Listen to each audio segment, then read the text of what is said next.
nous. Vous n'êtes pas très nombreux, mais les meilleurs sont là, je le vois, donc j'en suis absolument enchanté. Pour commencer cette table ronde, c'est une table ronde qui est devenue linéaire, puisque nous ne sommes plus qu'un axe, Judith Benamou et moi-même, sachant que Jean Deloisy, qui devait participer à cette table ronde, a dû annuler, ce qu'on comprend tout à fait étant donné les circonstances actuelles, le seul problème étant que moi-même qui devais l'animer ai été prévenu il y a environ un quart d'heure par l'organisation, que je remercie pour sa très grande réactivité. Donc nous improvisons un petit peu, hein, très bien, pourquoi pas. Et à ce titre, dans cette nouvelle configuration, voilà la chose que je vous propose, c'est que j'essaierai d'animer au mieux cette table ronde donc linéaire avec Judith de manière dynamique, mais la parole est ouverte à la salle d'emblée. Alors ça ne veut pas dire qu'on doit rentrer dans une espèce de cacophonie de café de comptoir tout de suite. En revanche, sur toutes les remarques qui seront faites et sur tous les propos qu'on essayera de lancer autour de ce thème, eh bien un micro est là. D'ailleurs, comme on n'est pas très nombreux, je pense qu'on peut même prendre la parole sans passer par le micro. Et je vous invite par conséquent à intervenir autant que vous le voulez, soit pour réagir, soit pour poser des questions à Judith et moi-même. Si vous le permettez cependant, je voudrais quand même poser les bases du débat et puis poser quelques questions à Judith dans la foulée. Et puis, enfin, dernier élément, normalement, ce débat devait durer 1h30. Bon, écoutez, on verra, peut-être ce sera un petit peu plus court, peut-être ce sera beaucoup plus long parce qu'on s'aime bien, on ne sait pas. En tout cas, sur le timing, on ne se donne pas de contraintes si vous le permettez. Oui. Ça marche, oui. Je veux juste dire, puisque Jean Deloisy m'a appelé ce matin pour s'excuser, alors je lui ai dit, mais qu'est-ce que tu veux qu'on dise ? Il m'a dit, il faut dire que l'histoire de l'art est un antidote à l'immortalité. Ça ouvre le débat, non ? Oui, c'est parfait. En fait, je crois que Jean Deloisy, voilà, il n'est pas là, mais du coup, il est... il est immortel. Et par ailleurs, s'il est absent, c'est simplement parce qu'il y a eu des alertes attentats au palais de Tokyo qui dirige toute la nuit d'hier. Et donc, il a dû rester avec les valeureuses et malheureuses forces de police toute la nuit. Et donc, ce matin, il était absolument exténué. Bien sûr, non, il n'y a pas là-dessus vraiment aucun problème. Alors, en préambule de cette discussion, je voulais quand même vous signaler qu'un débat sur histoire de l'art et médias a eu lieu déjà. C'était le 21 janvier dernier à l'Institut national d'histoire de l'art. J'en étais également le modérateur et il réunissait à ce moment-là Laurent Baridon, Claire Moulaine. Alors Laurent Baridon, qui vous le savez certainement, est professeur à l'université de Lyon 2 et qui dirige un séminaire autour de ces questions. Claire Moulaine, qui est journaliste aux Inrecuptibles. Marianne Alphand, qui est notamment, entre autres choses, auteur d'une série documentaire sur les historiens de l'art. Et Philippe Dagen, donc professeur à Paris 1 et journaliste au Monde. Il y a donc aujourd'hui réitération d'une rencontre autour de cette thématique. Et cette réitération est évidemment révélatrice d'un besoin d'en parler et d'en penser les enjeux. Alors je suis certain que le présent débat ne sera pas une simple répétition de celui de janvier, mais je voudrais me permettre tout à la fois de reposer certaines des grandes questions soulevées alors, pour solliciter des éclairages renouvelés de Judith Benamou, et puis profiter de cette première expérience, voilà 5 mois, pour approfondir des réflexions qui ont émergé et examiner certains points pas ou peu traités alors. Dans le débat de janvier dernier, il s'agissait d'envisager la relation entre l'histoire de l'art et les médias, et nous avions vu notamment combien il était difficile de circonscrire le champ de l'histoire de l'art par rapport au champ de l'art, ainsi que les seuils entre le journalisme et la critique. Alors ce que je vous propose, c'est qu'on ne se laisse pas trop paralyser par des quêtes de définition et de terminologie. Moi, je crois que ces fluctuations sémantiques, ces porosités entre les différents domaines sont inhérentes à la question. Elles ne doivent pas en être l'objet, mais plutôt la matière constitutive. L'intitulé de ce débat, c'est « Art, histoire de l'art et médias, je t'aime moi non plus », car le rapport entre ces champs est d'une profonde ambiguïté. Alors, les ambiguïtés, elles sont, à mon sens, les suivantes. C'est qu'il y a d'abord, vous le savez, excusez-moi, je vais sur un autre document qui est le document des ambiguïtés. Qui est difficile à trouver. Qui est très difficile à trouver, qui est juste là. Le voilà. Donc, sur cette ambiguïté, il y a d'abord un amour réciproque, en tout cas un mariage de raison, dont on peut mentionner quelques traits. Du côté de l'histoire de l'art, il y a d'abord l'intérêt pour une discipline qui est confidentielle, hein, de rencontrer une importante diffusion. Ça va de soi, l'histoire de l'art par les médias rattrape potentiellement son retard par rapport à des disciplines surmédiatisées. Je pense par exemple à la philosophie depuis une quinzaine d'années, hein. Alors il y a ce que j'appellerais une aspiration quantitative dans le champ de l'histoire de l'art, en rappelant à ce titre une chose importante, je crois, c'est que l'art et l'histoire qu'on en fait s'appuient sur un corpus majoritairement composé d'œuvres uniques, qui ne se démultiplient ni ne circulent aussi fluidement que des livres ou des films, par exemple. Et ça, c'est un véritable désavantage pour l'histoire de l'art dans le domaine médiatique. Cette aspiration quantitative, elle est évidemment aussi économique, la fréquentation des musées, hein, par exemple, le fait de vendre des livres, et puis, évidemment, alors là, Judith aura, j'en suis sûr, beaucoup de choses à dire sur la question, le soutien ou non au marché de l'art. Moi, je crois qu'il convient de ne pas surévaluer le rôle des médias dans ce rôle prescripteur, mais je crois que c'est un débat qu'on peut soulever. Du côté des médias, il y a l'intérêt à trouver dans l'histoire de l'art et dans l'art en général une matière visuelle, une très grande matière à anecdotes et au divertissement, et aussi, il faut bien le dire, un alibi culturel, notamment sur la télévision publique. Pour l'art et l'histoire de l'art, les médias offrent également l'opportunité extrêmement flexible de croisement et de rencontres entre des personnalités diverses. C'est notamment le cas de l'émission de Jean Deloisy, les Regardeurs sur France Culture, où il y a pour le coup des tables rondes qui sont organisées, qui sont très éclectiques et très stimulantes à ce titre. Du côté du rejet, sinon de la haine, il y a la méfiance de la part des acteurs de la discipline, de l'histoire de l'art, face à des formats réduits et des formules réductrices. Il y a la méfiance devant les conflits d'intérêts et les trafics d'influence. Il y a la méfiance également devant ce que j'appellerais la tentation dilettante. Ce qu'on reproche aux médias, c'est aussi de vampiriser l'énergie de certains historiens de l'art à des fins qui ne seraient pas tout à fait sérieuses ou tout à fait légitimes. Du moins, c'est comme ça que le champ académique va présenter la chose. Je ne suis pas forcément d'accord avec ce verdict, mais il faut bien reconnaître qu'on l'entend beaucoup, et je le dis très sincèrement, moi-même au premier chef, ayant la double casquette, si je puis dire. Et puis il faut également mentionner une vraie défiance médiatique envers l'art et l'histoire de l'art, les accusations de jargonnage à des fins d'autolégitimation, voire, vous le savez bien, d'escroquerie intellectuelle. Hein, et ça, ces procès-là sont nombreux. J'ajouterais d'ailleurs que ces procès sont assez souvent injustes et parfois totalement stupides, mais ces procès entretiennent en tout cas un climat conflictuel autour de l'art moderne et contemporain. Alors pour parler de quelques-uns de ces enjeux et puis de bien d'autres, j'ai donc avec moi Judith Benamou-Huet, qui est spécialiste de l'art et du marché de l'art, et dont on retrouve la signature dans Les Échos, mais qui a également collaboré avec de nombreux titres de presse, dits généralistes, comme par exemple Le Point, ou spécialisés, comme Art Press, et puis avec de nombreux médias audiovisuels également. Elle est aujourd'hui très active par ailleurs dans ce qu'on appelle les nouveaux médias, avec en particulier son blog. Et j'ajoute que parmi les expositions dont elle a été commissaire, elle a livré celle très remarquée sur Warhol et la télévision à la Maison Rouge en 2008, donc qui traite également spécifiquement de ce sujet. Puis elle est également auteure de nombreux livres sur le marché de l'art, mais aussi sur Robert Mapplethorpe. Alors, Judith, pour commencer, j'aimerais te poser une question très simple qui est, à ton sens, qu'est-ce que les médias apportent à l'art et à l'histoire de l'art ? Mais c'est une drôle de question. Moi, je verrais presque la question opposée. Qu'est-ce que l'art peut apporter aux médias ? Non, mais en fait, je crois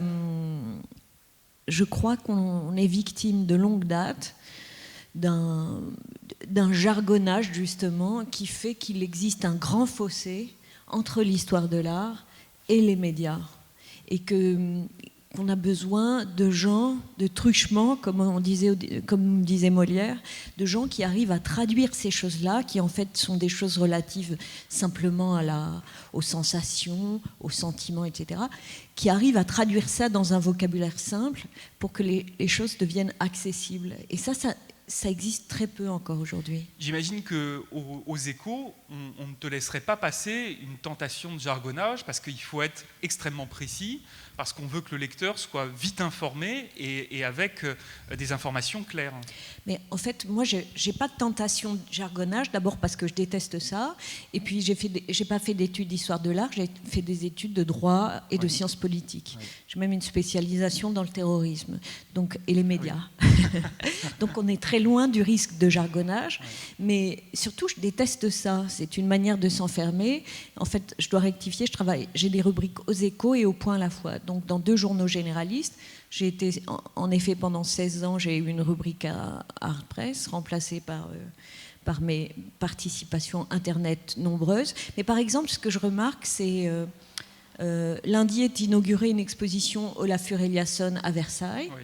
Eh bien, France 2 me demande d'intervenir, oui, alors que je n'ai aucune légitimité, pour faire une sorte de traduction du travail d'Olafur Eliasson.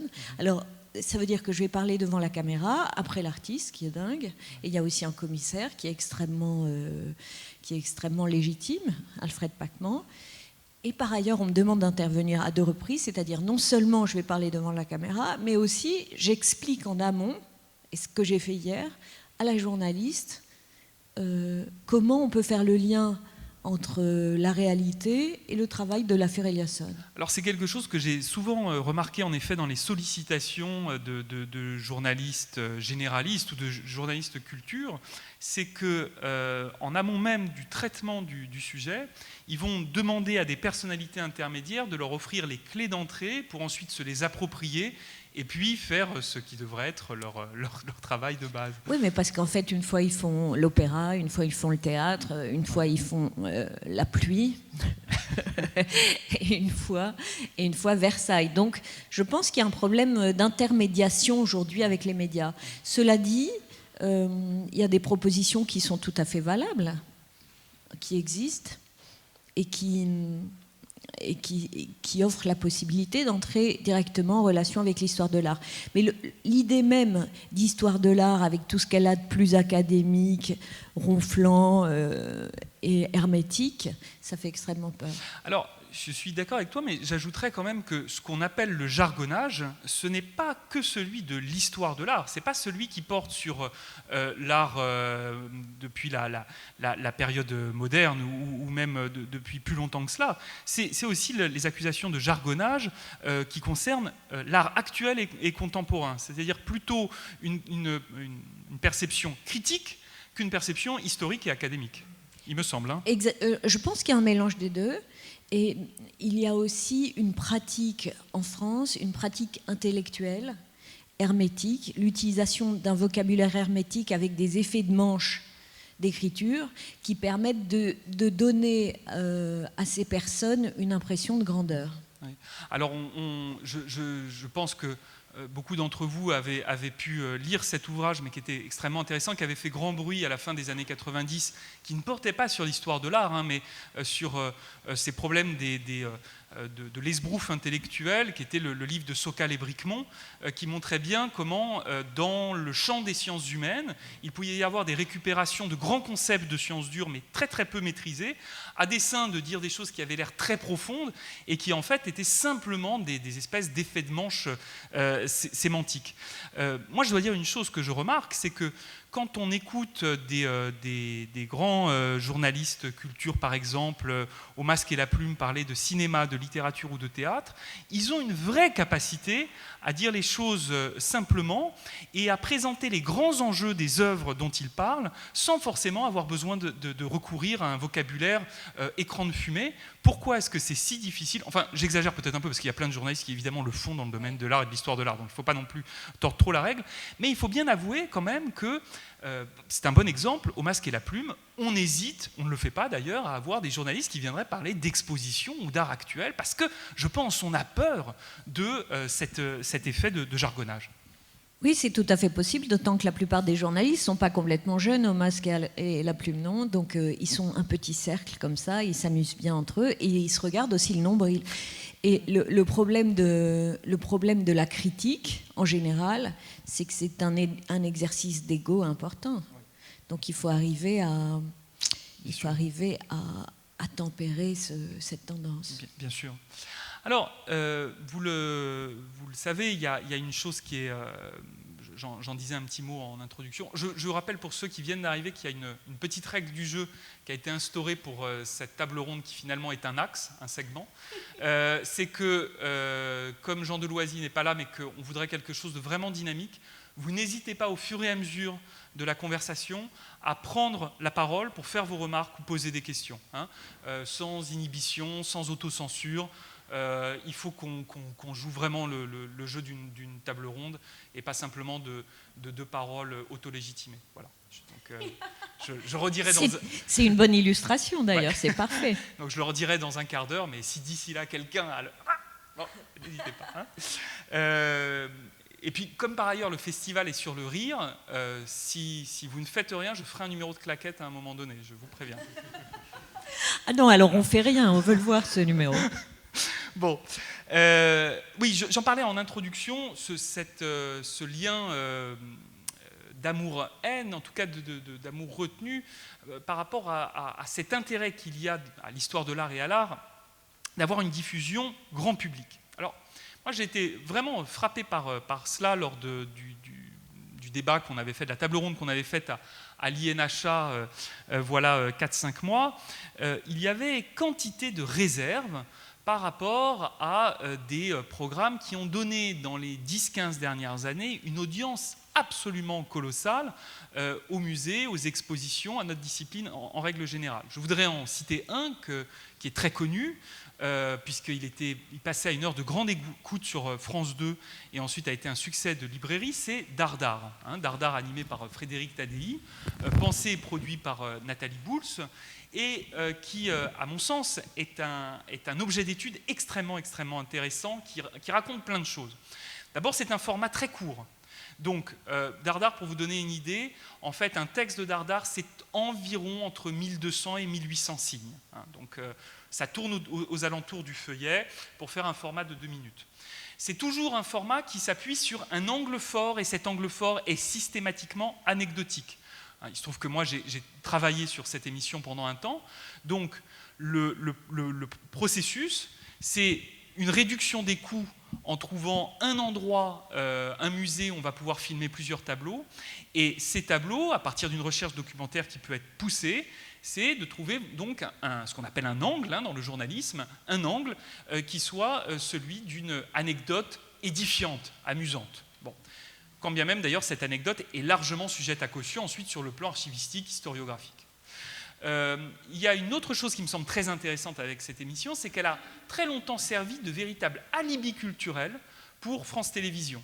C'est-à-dire qu'au nom de sa présence à une heure de grande écoute, France Télévisions pouvait dire « Non mais attendez, nous on fait l'effort un dimanche soir de mettre une émission qui parle de Gustave Moreau ou de Fernand Knopf, donc à ce titre, on n'a rien à se reprocher. » Alors qu'évidemment, on pourrait poser la question, oui, mais finalement, c'est une émission qui est réduite au prestige de son présentateur et à l'anecdote d'une petite histoire sur un tableau, et qui, même sur le plan purement on pourrait dire du droit moral, pose un certain nombre de questions, puisqu'il y a très peu de vision fixe devant l'œuvre. Et oui, c'est ça le problème en fait. Cette émission, c'est un présentateur avec les mains dans les poches, et ponctuellement des zooms sur l'œuvre. Absolument. Donc ce parti pris est extrêmement surprenant. Absolument. Et là récemment, je ne sais pas si tu l'as vu Judith, ou s'il y en a parmi vous qui ont vu cette nouvelle série documentaire sur Arte, dont là le nom m'échappe tout de suite, je suis navré. Mais où Les aventuriers de l'art moderne. C'est l'autre, parce que les aventuriers de l'art moderne, je veux bien qu'on en dise un mot. Il me semble qu'en effet, il y a beaucoup d'animations, mais donc les aventuriers de l'art moderne, pour ceux qui ne l'auraient pas vu, racontent à travers les destins individuels vraiment l'histoire des avant-gardes au XXe siècle. Et je trouve à titre personnel, mais là c'est la subjectivité qui parle, que malgré le fait qu'il y ait beaucoup d'interventions, de dessins, d'animations, etc., c'est quand même plutôt bien écrit et bien foutu, je trouve. C'est super, bon, c'est un travail gigantesque. En revanche, il y en a une autre de série documentaire sur Arte, et si vous fouillez sur vos iPhones, je suis sûr que vous le trouverez avant que la mémoire me revienne, c'est dramatique mais c'est comme ça, qui prend le parti de ne jamais montrer un tableau autrement qu'en mouvement. Donc, vous êtes face à un tableau de Bruegel. En permanence, les détails vont être en train de bouger. Vous allez avoir des jeux avec les différents plans, les différentes perspectives. Et naturellement, c'est évidemment complètement fascinant pour quelqu'un qui ne connaît pas bien l'art. Et c'est très distrayant et très hypnotisant. Mais c'est, à proprement parler, scandaleux sur le plan du droit moral, puisque alors, Bruegel ne peut plus le réclamer. Mais ça pose un véritable souci. Mais c'est amusant parce qu'en fait, le fantasme de nombre de peintres a toujours été de donner une illusion de mouvement dans l'art, et finalement, ils y répondent de manière certainement fantaisiste. Mais c'est vrai, oui. Mais je pense que, en fait, le problème de la manière de filmer l'art est souvent extrêmement ennuyeuse. Et du coup, il faudrait trouver une réponse vivante, peut-être même un peu branchée comme ça, avant-garde, une manière de filmer l'art qui soit d'avant-garde et qui n'existe toujours pas aujourd'hui. Oui. C'est-à-dire qu'il y a un paradoxe entre la télé, qui est un lieu d'image par excellence, l'art, qui est un sujet d'image par excellence, oui, et le fait que les deux se rencontrent rarement de manière harmonieuse. Judith, si tu le permets, je vois Pauline, il y a Pauline Marie qui est dans la salle et qui vient de faire une thèse sur l'op art dans le cinéma. Donc sur cette manière de filmer les œuvres, est-ce que éventuellement tu en dirais un petit mot? Alors là évidemment c'est pas vraiment dans les médias puisque c'est dans le domaine artistique du cinéma, mais est-ce que tu peux en dire peut-être un mot? Oui, alors je tiens quand même à ce qu'on fasse la distinction entre le cinéma et la télévision parce que c'est vraiment deux choses différentes. Quoiqu'on a des exemples très intéressants dans la télévision des années 60. Je pense aux émissions de Jean-Christophe Averty, qui reprenaient vraiment à nouveau frais des tableaux donc du peintre Victor Vasarely, pardon. Pierre étant son fils, c'est pour ça que... Étant son petit-fils. Voilà. Donc j'ai envie de dire en même temps que dans le cadre de l'op art, ça colle en fait à ce mouvement d'art qui est rétinien et qui est sur le mouvement. L'art optique et cinétique est un art de l'œil et du mouvement. En revanche, si on parle de Bruegel l'Ancien et d'autres peintres, je crois qu'on perd vraiment en qualité et que la gesticulation de l'image va totalement parasiter le regard. Je trouve que c'est intéressant la présence donc, de l'art dans la télévision et de ses formats très réduits. En revanche, là où ça me gêne, c'est qu'elle a tendance à empêcher finalement le spectateur d'aller directement sur place au musée. C'est-à-dire qu'on se contente de voir à travers... Pardon, mais je ne crois pas qu'on puisse totalement dire ça pour Dardar, pour deux raisons. La première, c'est que la contrainte, c'était toujours que l'œuvre soit visible au musée. Donc ça, c'est quand même une vraie contrainte. Ils auraient pu choisir de faire aussi des œuvres en collection privée. Ils ne le faisaient pas spécialement pour qu'il y ait la possibilité pour le spectateur d'y aller, et en privilégiant en plus les collections françaises. Donc, oui, mais est-ce que pour autant, le téléspectateur va... À partir du moment où on lui a fait son commentaire et on lui a mâché le travail, entre guillemets, est-ce qu'il va aller se rendre sur place pour aller voir les détails? Ça n'a rien à voir, je pense. Aujourd'hui, évidemment, il y a beaucoup de personnes qui ne font pas la distinction entre l'œuvre d'art et la reproduction de l'œuvre d'art, oui, mais c'est un problème particulièrement important sur Internet. Mais je pense qu'au contraire, ça peut, puisqu'il s'agit d'anecdotes, ça peut aiguiser la curiosité. Oui. Ça peut légèrement ouvrir l'esprit par un phénomène de biais sur l'intérêt que pourrait représenter une œuvre d'art, c'est-à-dire ce à quoi on ne pense pas. Je pense que le grand public aujourd'hui, il a une idée un peu magistrale de l'histoire de l'art, effrayante. Et lorsqu'on sait que le modèle reproduit était la maîtresse d'eux, et qu'il aimait bien, et qu'elle a eu un cancer du sein, et qu'elle aimait bien manger ci et ça, et bien, tout d'un coup, les choses sont rendues humaines par l'anecdote. Je vous suis tout à fait là-dessus, mais dans ces cas-là, on ne pose plus la question du récit, en fait. Enfin, si, dans ces cas-là, se pose plus la question de filmer une œuvre d'art. Parce que là, il me semblait que vous étiez... La télé, c'est filmer des commentaires, de la musique. Comment est-ce qu'on va accompagner... C'est filmer des contenus, mais c'est pas filmer directement l'œuvre d'art. C'est pas ça qui intéresse. Non, mais la télévision, c'est une proposition avec un package. C'est pas simplement filmer et rester silencieux. C'est filmer, mettre de la musique, accompagner le regardeur pour éventuellement, j'espère en tout cas, lui donner envie, de manière simple et accessible, d'accéder. Et d'accéder finalement à tout un environnement. Oui, artistique. Quelqu'un voulait prendre la parole. Avant de vous la donner, d'ailleurs, je voulais juste préciser une chose, c'est que je crois qu'on ne peut pas complètement déconnecter l'extraordinaire engouement populaire et public qu'il y a depuis une quinzaine d'années pour les musées et le rôle prescripteur et de vulgarisation qu'a joué la télévision et certaines émissions de radio, même si la radio, en règle générale, est beaucoup plus pointue que la télévision. Oui, je vous en prie, prenez la... Oui, je vais exactement rebondir sur ce que vous disiez. Il y a quelque chose qui me gêne dans des choses qui ont été dites ici.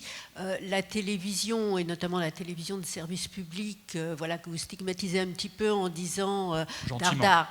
Gentiment. Enfin, vous l'avez dit, je ne sais pas compter, mais voilà, Dardar sert d'alibi.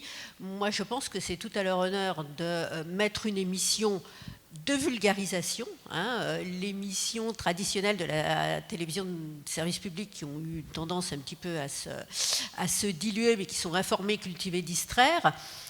Je pense que le mettre à une heure de grande écoute, en plus à une heure carrefour, en access prime time, voilà, c'est tout à leur honneur. Alors après, qu'on ait des critiques sur Dardar, je ne sais pas si elle continue. Si elle je ne peux pas vous dire.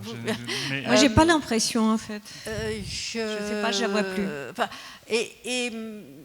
Voilà, donc il faudrait en tirer sans doute des informations, justement, en termes d'écoute, d'audience, etc. Je ne sais pas s'ils ont fait des enquêtes qualitatives. Non, mais il aurait fallu que l'image, que la proposition soit renouvelée de Dardar, à mon avis, c'est-à-dire le mec avec les mains dans les poches, c'est pas possible. Alors, et par ailleurs, c'est devenu une sorte de grosse tirelire, Dardar, parce qu'ils en ont fait des livres avec des textes absolument indigents. Et par ailleurs, un jeu... On me l'a offert, j'ai offert à mes neveux, et qui est vraiment terrible, le jeu de loi de l'art, niveau intellectuel zéro, et ça c'est affreux, quoi. Oui, mais je voulais dire aussi une deuxième chose par rapport à ce que vous disiez, c'est-à-dire que c'est la question de l'accessibilité justement au lieu. Je veux dire, on est en région parisienne, voilà, on a accès à des musées. Bon, il y a une décentralisation, les FRAC, etc. Enfin, voilà, une décentralisation et beaucoup de villes, enfin, de collectivités ont investi, ou d'établissements privés, ont investi dans des musées. Mais moi, je connais des gens qui ont des musées autour d'eux et qui ne se déplacent pas d'un point de vue géographique, d'un point de vue culturel, d'un point de vue sociologique, voilà, qui n'ont pas accès à l'art. Et justement, une émission avec les critiques que je comprends, que je partage, etc., qu'on peut, voilà, à cette place-là, joue à mon avis pleinement son rôle. Alors ça n'empêche pas de la critiquer, de l'améliorer, de proposer d'autres standards, mais je pense qu'il faut quand même être dans une logique positive par rapport à ce type... Alors, voilà, Dardar a la particularité suivante, c'est que c'est une émission qui est complètement décalée par rapport à quelque actualité contingente que ce soit. Il me semble quand même qu'on ne peut pas faire l'économie d'un constat, c'est qu'en règle générale, on entend parler d'art et d'histoire de l'art par rapport à des événements, et que ces événements, me semble-t-il, Judith, sont souvent de deux ordres. Il y a quelque chose qui est omniprésent, c'est l'idée du scandale. C'est-à-dire que dès lors qu'il y a... Et je dirais que ces scandales sont très très souvent focalisés sur les œuvres d'art contemporaines. Et deuxième type de scandale, le problème des attributions. C'est-à-dire on a redécouvert une œuvre qu'on attribue généralement très hâtivement à un grand maître. Oui, ça c'est une bonne blague, hein. Voilà. Ça ment, ça veut dire. Et alors du coup, ça donne une image assez biaisée là aussi du travail des historiens de l'art et du champ de l'art en règle générale, celui soit de la polémique autour de la création actuelle, soit de l'attributionnisme autour de l'art ancien. Et le troisième cas, évidemment, dont tu as parlé tout à l'heure, c'est celui du marché de l'art. Et du marché. Je veux bien qu'on y vienne après. Oui, d'accord. Est-ce que tu peux nous dire un petit mot là-dessus? Est-ce que toi, tu es souvent confronté à des exigences de réaction très, très rapides, très vives sur ces deux sujets? Oui, je pense qu'aujourd'hui, certaines personnes tirent parti de ces principes-là, de polémique, en fait, c'est un principe de création d'actualité. On ne parle jamais d'un tableau parce que c'est un beau tableau, mais on parle d'un tableau parce qu'on a découvert qu'il y avait un autre tableau dessous, parce que finalement Rembrandt, ce n'était pas un Rembrandt, etc. Mais ça, c'est le principe même de la nature de l'actualité. Oui. Il n'y a aucune surprise là-dessus.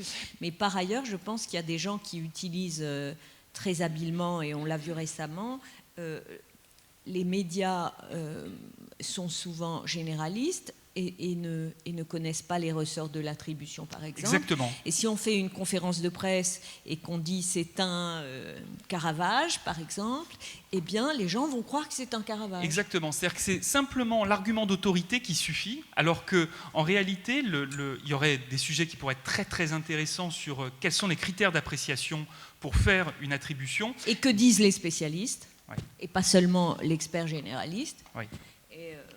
Et ça, c'est très surprenant, et tout le monde se rue sur ces choses-là. Ouais. Mais je pense qu'en fait, la question de l'art et de l'histoire de l'art, c'est que c'est un sujet très spécialisé, et on revient à cette idée-là, parler d'un sujet très spécialisé, avec des mots qui sont des mots courants, pour parler d'un domaine complexe. Oui. Oui. Sur le plan des polémiques autour de l'art contemporain, alors là aussi, il me semble qu'il y a toujours les mêmes systèmes très binaires qui se mettent en place entre les pour et les contre, les pour qui seraient les gentils, les contre qui seraient les méchants, sans forcément une grande finesse d'analyse non plus. Et surtout, une manière d'occulter le débat sur la pertinence ou non de l'art actuel, sur les grands enjeux dont l'art actuel peut être porteur. Non, c'est à chaque fois véritablement cette stérilisation par l'affrontement stérile, l'affrontement en tout cas binaire. Oui, c'est étonnant, mais par exemple sur les histoires de faux, récemment on m'a demandé de venir sur France Inter. Il y a eu cette affaire de création de faux, j'allais dire de manière industrielle, mais enfin, beaucoup de faux d'art moderne ont été créés par un peintre qui Beltraki, non? Oui, exactement, c'est l'affaire Beltraki.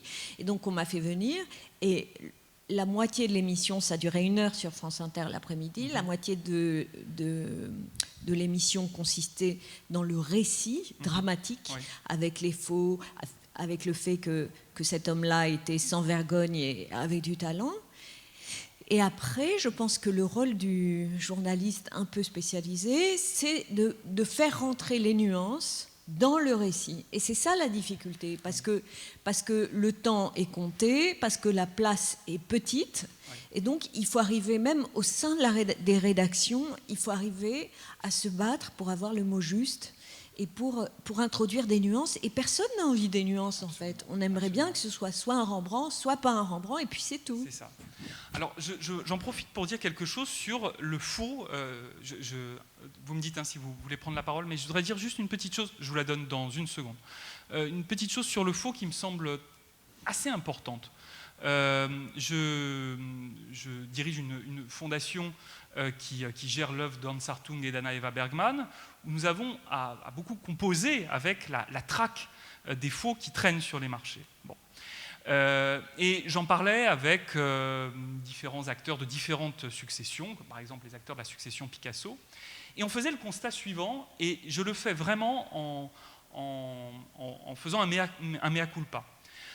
Dans le domaine du journalisme, le faux est devenu un sujet extrêmement fascinant et très souvent traité. Je l'ai fait moi-même. J'ai fait la saga de la famille Greenhalgh qui faisait des faux ensuite revendus à des musées, etc. De telle sorte qu'aujourd'hui, on présente les faussaires sous un jour, qu'on le veuille ou non, qui devient positif. Exactement. Or, il faut rappeler que les faussaires sont d'abord des escrocs qui trahissent ce qu'est la paternité de la création, qui trahissent ce qu'est le droit moral. Et d'une manière extrêmement insidieuse, les médias en ont fait aujourd'hui des nouveaux héros. Pourquoi ? Parce que on jubile à l'idée que des experts seraient trompés. Grugés. Voilà. Il y a une sorte de petite revanche inconsciente, compte tenu en plus des sommes qui sont en jeu. Et je crois que là, il y a une forme d'irresponsabilité des médias, parce qu'on finit par faire de gens qui sont purement et simplement des bandits, quand bien même ils ont du talent, ce sont purement et simplement des bandits, et le talent, ça peut se mettre au service d'autre chose. Exactement. Voilà. En fait, c'est ce qui s'est passé, par exemple, dans l'émission de France Inter, et le propos, c'était d'être en extase devant un homme qui, dans les années 2000, avait peint une nouvelle création, comme dans les années 10. Et alors, il a vraiment fallu qu'à un moment je dise, même si cet homme-là peint bien, et même s'il invente un nouveau tableau pour cet artiste pour lequel il se prenait, il y en a un qui invente dans les années 10 un vocabulaire spécifique, et un autre qui essaie palement de le copier dans les années 2000. Ouais. Et ça, c'est complètement oublié. C'est fou. De même, je vous donne la parole, c'est promis. De même, on voit aujourd'hui que les fautes de von Meggeren faits donc dans les années 40 finissent par intégrer les collections permanentes du musée de Rotterdam, alors qu'ils étaient évidemment dans les réserves, les faux Vermeer. Bon, et alors voilà, ça il y a une petite jubilation médiatique autour de ça. Alors je ne dis pas qu'il ne faut pas en parler, pas du tout. Mais en revanche, je crois que il y a condamnation. Des effets. Voilà, la condamnation n'est pas assez, n'a pas assez voix au chapitre, ou alors est vue toujours comme un peu, le point de vue classique et académique, là où il y aurait plus de panache à défendre les faussaires qui transgressent et jouent avec les règles du jeu. Bon, c'était mon petit. Je vous en prie, je vous donne la parole. Vous avez un micro ou... On vous entend, mais on va vous donner quand même le micro. Il arrive, regardez. Voilà. J'avais une question, en fait, aussi par rapport au rôle peut-être des historiens de l'art, dans un souci pas des médias peut-être, mais de médiation, où on pourrait avoir une réflexion plus globale, dans le sens que parfois on est dans l'entre-soi, dans le snobisme, et j'imaginais peut-être que les historiens de l'art pourraient réfléchir à d'autres entrées, peut-être anecdotiques, mais plutôt positives, par exemple sur le rôle de l'artiste, la différence entre l'art et la réalité, le changement du point de vue, des choses qui accrochent le public, le jeune public aussi, souvent qui est même très petit, qui peut être très réceptif. On parle du rire dans cette session du festival, le rire dans l'art peut faire entrer les gens, et puis ensuite glisser vers quelque chose de plus académique, sur un vocabulaire, sur des clés de compréhension plus générale de l'art. Judith. Ah bon, c'est moi qui dois répondre. À votre meilleure convenance. Je pense qu'il y a un gros effort qui est fait. Vous voulez pas intervenir par hasard ? Vous voulez pas intervenir ? On vous saisit avant que vous partiez. Racontez-nous votre sentiment. On a un intervenant de grande qualité ici, autant tirer parti. D'abord, je voulais dire Monsieur Rosenberg. Oui, exactement. Mais je voulais d'abord dire que demain après-midi, je ne sais pas à quelle heure, il y aura une table ronde consacrée au tableau dit de Caravage, dont vous avez, je crois, parlé, où il y aura le marchand propriétaire, enfin, qui se charge il y aura Éric Turquin, donc, qui est le promoteur du tableau, et il y aura 4 autres personnes qui interviendront pour ou contre. Je peux vous citer les noms de Cusin, Jean-Pierre Cusin, d'Arnaud Brejon de Lavernier. Je crois qu'il y aura une Italienne, mais je ne peux pas vous le garantir. Il y a encore quelqu'un d'autre. Enfin, oui, il y aura un marchand qui s'appelle Duchemin. Donc il y aura une discussion, je crois, très intéressante autour du tableau, sans le tableau bien entendu. Et ce que je voulais dire de plus sérieux, si vous voulez, je le dis simplement parce que ça peut vous intéresser, si vous intéressez ces questions. Je veux dire que toutes ces questions, vous avez bien résumé, je viens d'écouter quelques minutes de ce que vous venez de dire, notamment sur l'intérêt que les médias, comme on dit, ne portent en fait que sur les questions d'attribution et de faux, de restauration, de laboratoire, etc., etc. Je veux dire qu'il y a une chose qui est toute simple, c'est que si on veut que les choses évoluent, si on veut que notre public soit un peu plus sensible à ce qu'est l'histoire de l'art au sens noble du terme, il n'y a qu'une solution, on la connaît tous. Et c'est là qu'évidemment nous devrions tous nous battre avec plus d'acharnement, c'est que l'enseignement de l'histoire de l'art au niveau du scolaire. C'est uniquement comme ça qu'on y arrivera. Et la preuve en est l'Italie, où l'histoire de l'art est enseignée dans les lycées d'une manière obligatoire, et d'ailleurs très remarquable. Le hasard d'un petit-fils fait que je connais les programmes d'histoire de l'art des lycées italiens. Très souvent, je serai incapable de répondre aux interrogations qui lui sont posées. Donc, et on voit bien la différence avec les Italiens. Il suffit de se promener au Louvre, de constater à quel point les visiteurs italiens se distinguent des autres visiteurs et à quel point ils sont sensibles à ces questions de patrimoine et qu'ils ont une familiarité avec les œuvres d'art que l'enseignement scolaire leur a donné. Et c'est cet enseignement scolaire qui est la solution de vos problèmes. Il n'y en a pas d'autre. Monsieur Rosenberg, est-ce que votre propre parole dans les médias en faveur d'une éducation... Mais on ne me demande jamais d'intervenir. Et est-ce que compte tenu Sauf aujourd'hui. Comment? Sauf aujourd'hui. Oui, bien sûr. Mais ici, si vous voulez, j'ai quelques raisons d'intervenir ici. Si mais est-ce que compte tenu de votre statut, vous ne pourriez pas prendre la parole en demandant, je ne sais pas, par exemple, une tribune dans le Monde? J'ai essayé désespérément. Quand j'étais au Louvre, il y a déjà quelques années, j'ai invité tous les patrons de chaînes à des déjeuners, etc., etc. La réponse est unanime.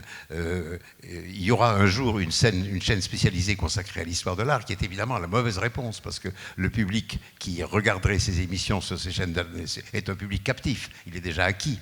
Mais l'idée d'obtenir... Alors j'ai essayé de convaincre Pivot, je me suis donné beaucoup de mal pour convaincre Pivot, dont les émissions évidemment étaient formidables. La force de Pivot, c'était qu'il donnait envie de lire. Il ne lisait pas les livres, il donnait envie de les lire. Et je pense qu'une émission à la télévision devrait donner envie d'aller voir les œuvres et non pas de les montrer, si vous voulez. Je crois que c'est ça le secret des choses. Il a longtemps hésité, mais il a fini par refuser. Et si vous voulez trouver une vedette comme Pivot qui arrive à imposer à la télévision une émission hebdomadaire ou je ne sais pas quoi, c'est très très difficile, vous le savez, vous connaissez bien ce milieu, c'est un milieu clos. Et est-ce que, par exemple, vous penseriez spontanément une personnalité qui serait capable de tenir ce rôle-là ? Je pense en effet que quelqu'un à la Pivot existe. Il faut le trouver. Il faut ensuite que cette personnalité... il faut quelqu'un qui à la fois... Parce que j'ai participé à des émissions de Pivot, donc je sais comment il opérait. La force de Pivot, c'était qu'il vous mettait sous pression. Quand on regarde une émission de Pivot, on ne se rend pas compte de la pression qu'il exerce sur ceux qui parlent. Et alors, il a son petit air naïf, il fait semblant de ne pas connaître, et en fait, il vous oblige à faire mieux que vous. Et il faut trouver une personnalité qui ait ce caractère-là, qui ait des compétences, évidemment, ça tombe sous le sens. Il ne faut pas que ce soit quelqu'un qui n'ait jamais vu une œuvre d'art, sans doute. Mais ça, c'est pas facile à trouver.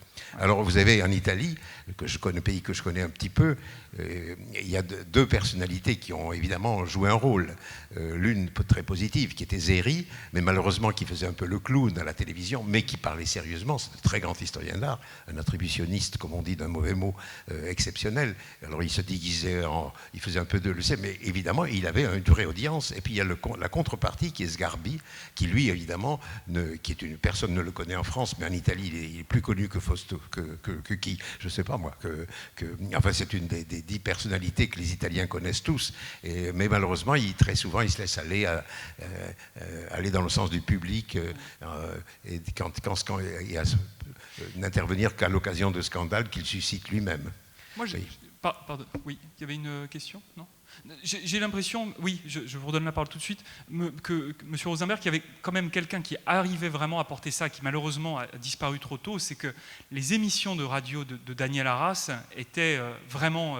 oui, c'est vrai, absolument vrai. Et c'est horriblement dommage, bien sûr, qu'il ait disparu trop tôt pour beaucoup d'autres raisons que celle-ci, mais il faut bien avouer qu'il y avait quelque chose qui se mettait en place à travers ces émissions. Pour ceux qui ne les connaissent pas, je vous invite, c'est très facile à retrouver sur Internet, je vous invite à les écouter. Non seulement il y a toute l'intelligence de Daniel Arras, mais il y a la qualité de sa voix, de sa prise de parole. C'était tout à fait éblouissant. Hein. Vous avez tout à fait raison. Vous avez tout à fait raison. Il est disparu. Ce que je ne sais pas, mais ça c'est vous qui le savez, c'est quelle audience a-t-il eu?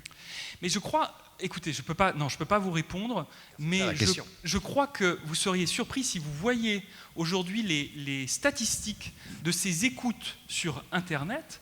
Mais ce sont vraiment des statistiques qui montrent qu'il y a encore qu'il bénéficie encore d'une audience très importante. Je ne sais pas quelle était son audience à l'époque, mais aujourd'hui c'est écouter, réécouter. Oui, comme une référence. J'avais participé. Je peux rajouter une toute petite chose, qui est un peu hors sujet. Je suis navré de prendre le micro alors que bon, je n'ai aucune raison d'être. Bon, c'est que Guillaume Kienz, qui est conservateur de la peinture espagnole au Louvre, qui avait fait l'exposition Velázquez au Grand Palais, est allé à la République et il a fait musée debout. Oui, oui. Et j'espère que les inondations du Louvre lui permettront de venir, car il devait intervenir. Je l'ai croisé tout à l'heure. Ah, il est là. Et il vous a dit quand il parlait? Non. Non. Là, on sort du sujet, non? Non, mais je voulais simplement dire qu'il veut parler. Il était prévu qu'il parle. Et qu'avec les événements, inondations et autres, je ne sais plus à quelle heure il est prévu qu'il parle. Mais je trouve que très intéressant cette initiative qui consiste justement à essayer de briser cette espèce de barrière, de mur, je ne sais pas comment il faut dire, entre, disons-le, le public et les historiens de l'art. Donc je le signale parce qu'à mon avis, ce qu'il va nous dire, moi je sais un peu ce qu'il va dire, est à mon avis très intéressant et entre tout à fait c'est pas hors sujet ce que je viens de dire, je pense, par rapport à votre intervention. Judith, après je vous donne la parole, mais Judith voulait dire quelque simplement, chose. j'avais participé à une émission de Daniel Arras sur France Culture et j'avais été surprise de voir à quel point les gens l'écoutaient, comme j'avais eu beaucoup de réactions déjà. France Culture. France Culture, un public captif. Mais je n'ai pas fini de répondre à la demoiselle tout à l'heure. Ce que je voulais dire, c'est que je pense qu'aujourd'hui, dans les musées, il y a de plus en plus d'efforts via les cartels, les explications. Alors moi, je déteste ça, mais les audio-guides, certainement aussi, j'en prends jamais. Et donc, il y a un effort qui est fait de la part des historiens de l'art pour rendre ces sujets-là beaucoup plus accessibles, ne serait-ce que par les cartels. Ça, c'est important. Par ailleurs, je crois aussi que historien de l'art et conservateur dans les musées, commissaire d'exposition, c'est pas toujours un travail d'épanouissement. Il y a beaucoup de gens certainement frustrés, avec des petits salaires, etc., et qui se vengent un peu en restant dans leur cercle, à mon avis. Voilà. Et est-ce qu'on peut poser la question à la fois, M. Rosenberg, à Judith et à vous-même, sur la personnalité de Hector Holbach, qui fait un peu aussi le trait d'union entre l'histoire de l'art et le grand public? Je peux dire un mot là-dessus. Je trouve que là, il y a j'ai beaucoup de respect pour Hector Holbach, mais je crois qu'il y a quand même une vampirisation.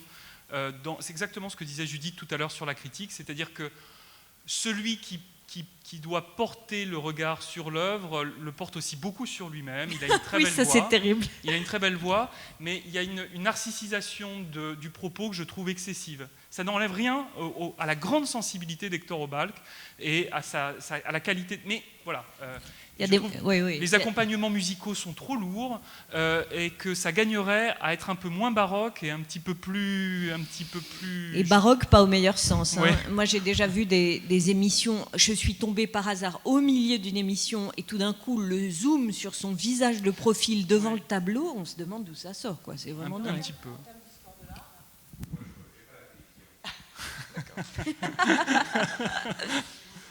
Voilà, mais peut-être vous vouliez vous-même en dire un mot, peut-être, madame, hein? Non?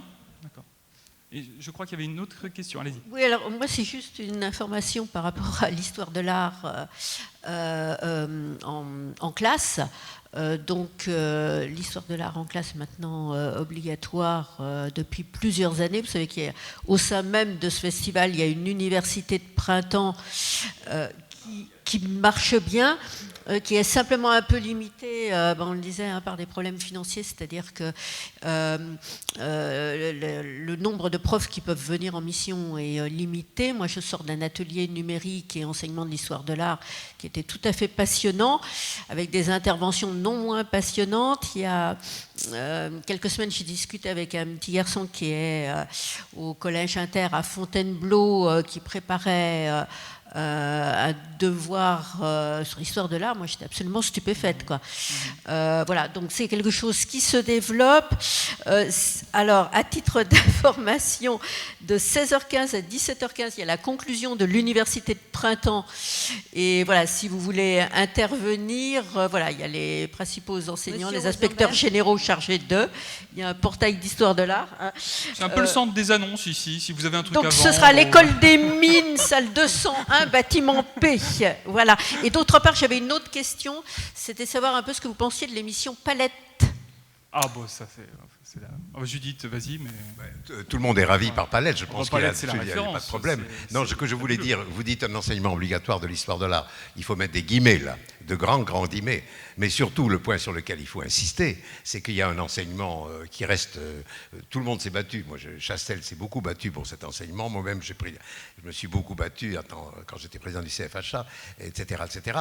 Ce qu'il faut savoir, c'est que ceux qui enseignent ne sont pas ceux qui devraient enseigner. Il n'y a pas d'agrégation d'histoire de l'art. Oui, donc, résultat, ceux qui enseignent sont des gens de bonne volonté, mais qui n'ont aucune formation d'historien d'art. Tant qu'il n'y aura pas d'agrégation d'histoire d'art, ou du moins tant qu'on ne demandera pas à des gens qui ont une formation d'historien d'art, l'enseignement de l'histoire de l'art restera une chose tout à fait à la marge.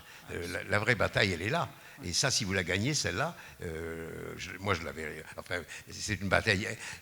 J'en ai vu des inspecteurs d'académie qui vous disent, j'en ai vu beaucoup, qui vous disent les ministres passent, je reste, et qui sont fermement décidés à ne pas du tout ouvrir l'enseignement à l'histoire de l'art. Il faut dire qu'aujourd'hui, ils ont d'autres priorités. L'orthographe, enfin le français, etc. Mais en gros, tant qu'il y aura pas tant que l'histoire de l'art ne sera pas enseignée par des historiens d'art, ça restera quelque chose de marginal. Absolument. Oui, ouais. Ah ben oui, il y a une agrégation d'art plastique, mais comme vous le savez, les plasticiens ne sont pas des historiens d'art, je dirais même plus, ils sont plutôt les ennemis de l'histoire de l'art. On va vous donner la parole. En revanche, s'il vous plaît, on va essayer de recentrer sur les médias. Qui veut la parole ? Oui, merci. Merci, monsieur Rosenberg, merci infiniment. Merci beaucoup. Oui, je vais essayer de faire le lien et recentrer le débat sur les médias. Je suis enseignante d'histoire de l'art, donc dans un lycée, en ayant une formation en littérature française et en histoire de l'art. Et ce que je remarque dans mon enseignement, c'est que mon public d'étudiants est beaucoup moins captif qu'on le pense. Et c'est une génération qui ne regarde plus la télévision.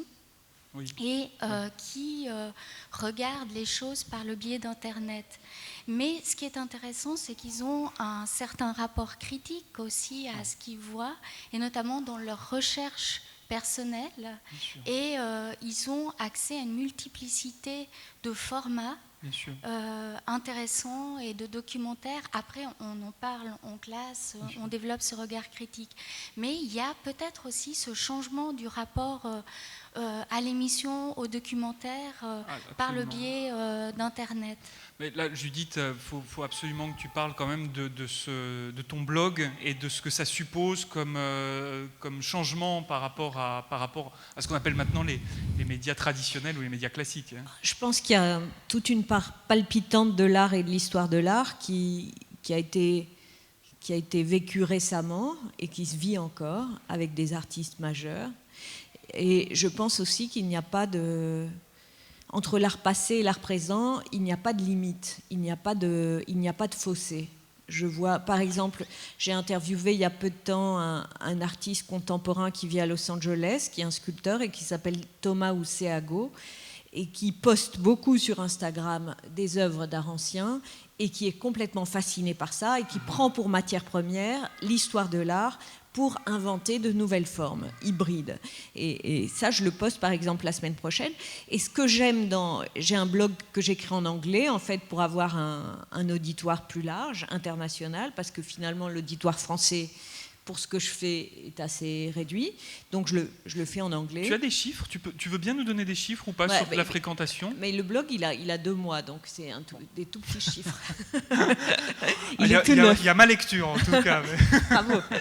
Alors, je vous invite tous à aller sur Judith Benamouette Reports, qu'on trouve simplement en tapant mon nom. Mais ce qui est palpitant en fait, ce que je trouve vraiment fascinant, c'est le fait de prendre un téléphone et d'interviewer Paul McCarthy, enfin un tas d'artistes qui ont une vision de la société, de leur œuvre, des interactions entre leur œuvre et la société. Et ça, c'est merveilleux. Et c'est toujours ce qui m'a fascinée, y compris dans mon travail curatorial, puisque par exemple, quand j'ai fait l'exposition sur Warhol et la télévision, c'est un sujet qui n'avait jamais été exploré, alors que Warhol a toujours été fasciné par la télévision et que lui-même voulait faire des émissions de télé, mais comme il était très inhibé face à une équipe de télé extérieure, il a décidé de créer son propre programme de télévision. Et donc je suis allée sur les traces de la Warhol TV et j'ai interviewé tous les gens qui étaient partie prenante de cette histoire-là, et c'est de la vraie histoire de l'art, et les gens sont encore vivants.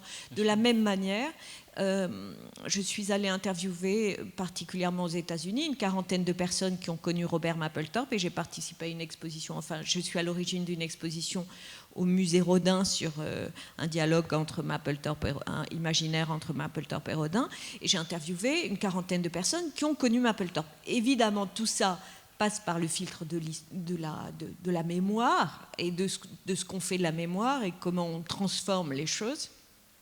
Mais ce qui est fascinant, c'est du fait même de ces nouveaux médias, la proximité qu'on peut avoir avec les artistes, avec la création, avec cette histoire qui est en marche.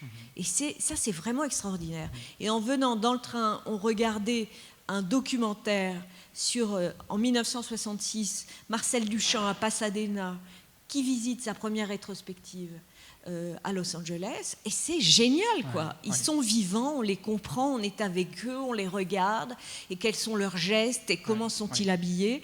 Et c'est tout ça aussi qui fait l'histoire de l'art d'aujourd'hui. Alors, à ce propos, il est 11h58. Finalement, le temps passe vite, vous voyez. Et je voudrais vraiment qu'on se laisse un tout petit peu de temps pour parler des rapports entre les médias et le marché de l'art. Mais juste à ce propos, je crois que c'est quand même un élément très important que tu viens de souligner, Judith. Le fait qu'on a aujourd'hui accès très rapidement à une matière audiovisuelle, notamment consignée sur YouTube, qui permet d'avoir, quand on fait nos recherches, des documents...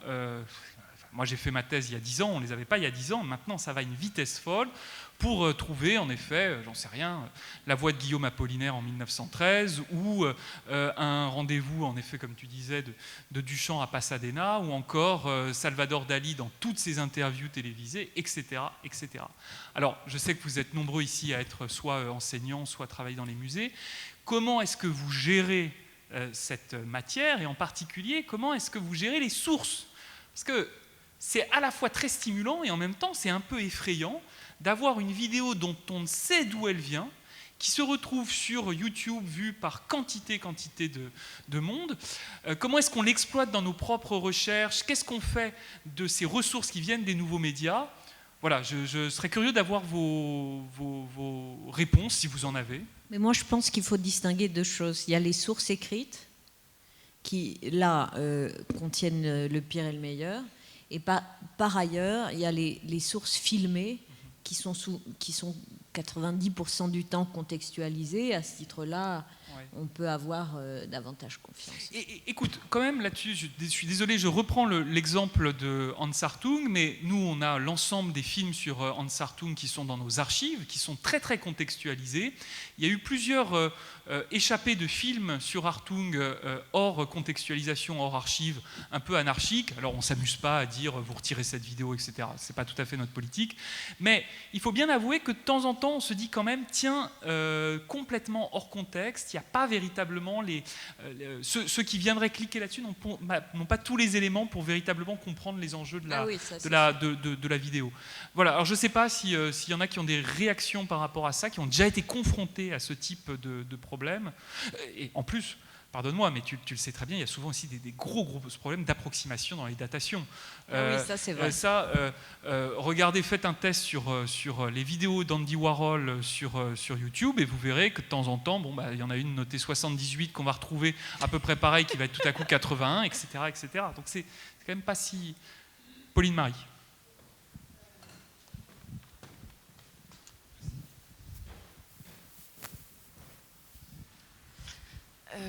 Non, simplement une petite remarque par rapport à la question de l'accessibilité des sources sur Internet et notamment sur YouTube. Là encore, en fait, c'est à double tranchant parce que d'un côté, ça donne l'illusion qu'en un clic, on peut avoir accès à une recherche inédite, mais en même temps, il faut aussi se dire que ce n'est que la pointe émergée de l'iceberg et qu'il ne faut pas se limiter à cette recherche et que la plupart des données, par exemple, de l'INA, sont conservées dans ces archives. Oui, donc on va taper sur Internet et croire qu'on a fait le tour. Absolument. Et on va du coup pas avoir ce... je pense qu'en fait, tout peut être résumé autour de ça. C'est que les médias sont formidables parce que c'est un avant-goût. Et la personne qui était à côté de moi là, me disait à quel point ça avait changé sa vie. Mais en même temps, le problème, c'est celui de la facilité.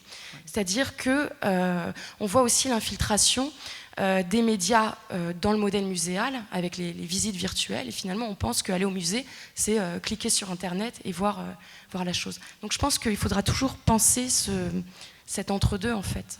Voilà. Oui, je voulais réagir par rapport à ce que vient de dire mademoiselle. Alors moi, je fais partie du grand public, donc je voulais vous donner l'opinion d'un grand public. Je ne suis pas du tout spécialiste. Je suis devenue mère au foyer, j'ai des enfants, je les éduque. Je me suis intéressée à l'art et à l'histoire de l'art du fait de mon éducation par mes parents. J'ai été intégrée à l'école du Louvre, que j'ai dû arrêter faute de temps. Maintenant, je suis simplement auditeur. Et donc, en tant que grand public, tout ce que je reçois via les médias, via votre intermédiaire, vous, les journalistes, je le trouve vraiment très satisfaisant. Vous pensez à quoi, par exemple? Toutes les émissions télévisées que vous avez citées, certaines émissions radiophoniques vers lesquelles je ne vais pas forcément faute de temps avec les enfants. Les journaux, quand on va chez un marchand de journaux, on voit les devantures, les magazines Beaux-Arts, Art Presse, qui est quand même plus spécialisé. Bon, je vais peut-être pas le citer en tant que grand public, mais ça m'intéresse aussi. Moi, je vais vers ça. Même les journaux pour les enfants, comme Léonard, comme un autre m'échappe, c'est un mensuel. Alors, donc Léonard, c'est le groupe Phaton. Vous pensez peut-être à Dada également, qui est Dada, pour les enfants. Voilà, très bien. Donc, moi, je trouve que les médias nous fournissent à nous, grand public, tout ce qu'il faut. Ensuite, c'est à nous de faire le tri. Même sur Internet, il y a des blogs, il y a Twitter. Avec mes enfants, maintenant j'ai un téléphone portable, je déteste ça, mais bon. Mais je m'en sers pas forcément pour téléphoner, non, même pas pour téléphoner, mon téléphone portable, je le consulte plus pour Twitter maintenant. Donc j'ai sélectionné, d'ailleurs, je suis un de vos suiveurs, madame, sur Twitter. Gentil. Oui, mais pas des miens, alors là je suis quand même un peu vexée. Ça suffit. Et donc, moi je fais le tri, et en tant qu'éducateur de mes enfants, je leur explique des choses, je les amène au Festival de l'Histoire de l'Art depuis la première édition. Quand je vais à l'étranger, je les emmène dans des musées. Là, récemment, on était à Madrid, on est allé au Prado uniquement pour voir un tableau qui m'avait plu, c'était le Jardin des délices de Jérôme Bosch. J'ai voulu leur présenter, on est resté 1 heure. Ils ont voulu faire les tours, j'ai dit non, maintenant j'ai faim, on va manger un hamburger. On sort du musée, mais on est allé voir que ça. Voilà. Devenir végétarien. Oui, hamburger, mais ça va pas. Voilà, là. bon, parce que je suis avec eux, mais on est allé voir que ça parce qu'on n'avait pas le temps. Voilà. Donc c'est à nous, grand public aussi, de faire le tri. Parce qu'on a un cerveau, mais en France, on a tous les outils. En France, en Occident, on a tous les outils, on a tout ce qu'il faut. On a des écoles publiques qui sont formidables. Si on a le choix, on a aussi des écoles privées. Maintenant, c'est à nous, les éducateurs, les parents, les enseignants, d'amener ça aux enfants, comme le disait M. Rosenberg, pour faire connaître l'histoire de l'art. Moi, l'art, ça a changé ma vie, vraiment. Écoutez. Ça a été... c'est un rayon de soleil que maintenant j'essaye d'apporter dans ma famille, à mes enfants, à mon mari. Donc voilà, c'était ce que je voulais vous dire. Je ne suis pas une grande spécialiste, mais vraiment, vous les journalistes, Vous, les médias, je peux vous dire, vous faites vraiment votre boulot, quoi. Mais c'est très...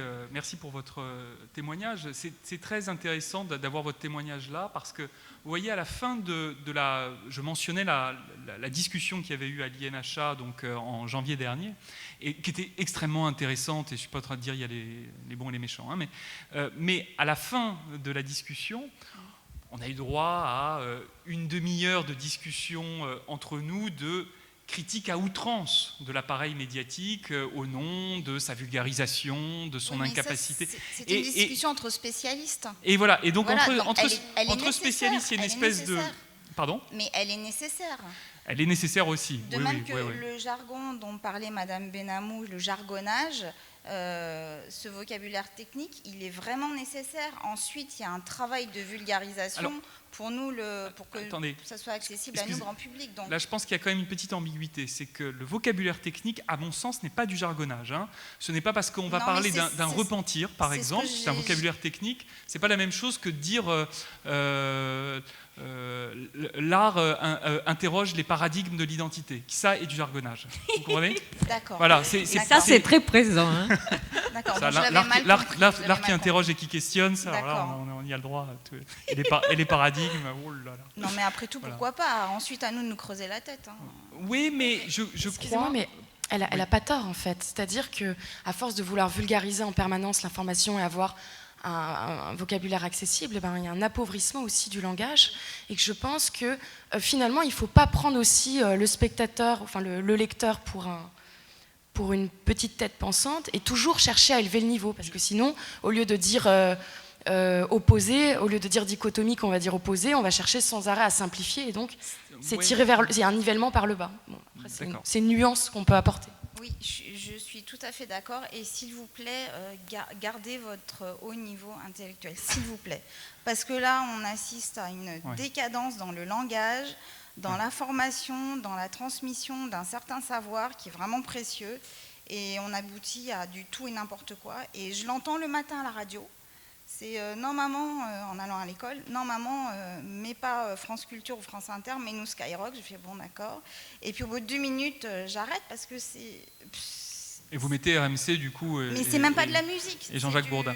Et je crois que quelqu'un veut prendre la parole. Je plaisantais. Oui. Je fais aussi partie du grand public. Je voudrais simplement rebondir par rapport à 2 choses que Madame a dites.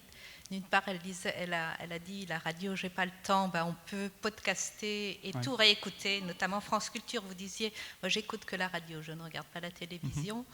On peut réécouter toutes les émissions et c'est sans doute, comme vous l'avez dit, plus pointu. Deuxièmement, par rapport à...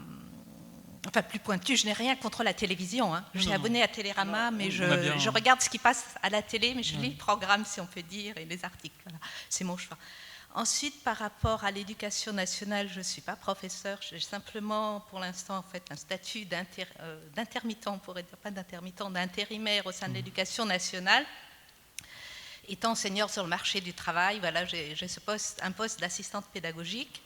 Et je travaille donc à Montereau. C'est un contexte un peu différent de Fontainebleau. J'habite Fontainebleau depuis quelques années. Je ne suis pas native de la région. Et j'ai donc mis en place, il y a un panneau à côté de ma salle, puisque j'aide les élèves en difficulté en fait. Il y a des élèves qui ne maîtrisent pas le français parce qu'ils viennent de pays étrangers, pas seulement. On a des élèves, c'est un lycée professionnel du CAP au BTS. Et sur ce panneau, je mets de l'affichage culturel. Théâtre, cinéma, exposition de Fontainebleau et d'ailleurs. Et il y a donc, c'est l'entrée là aussi pour la salle des professeurs.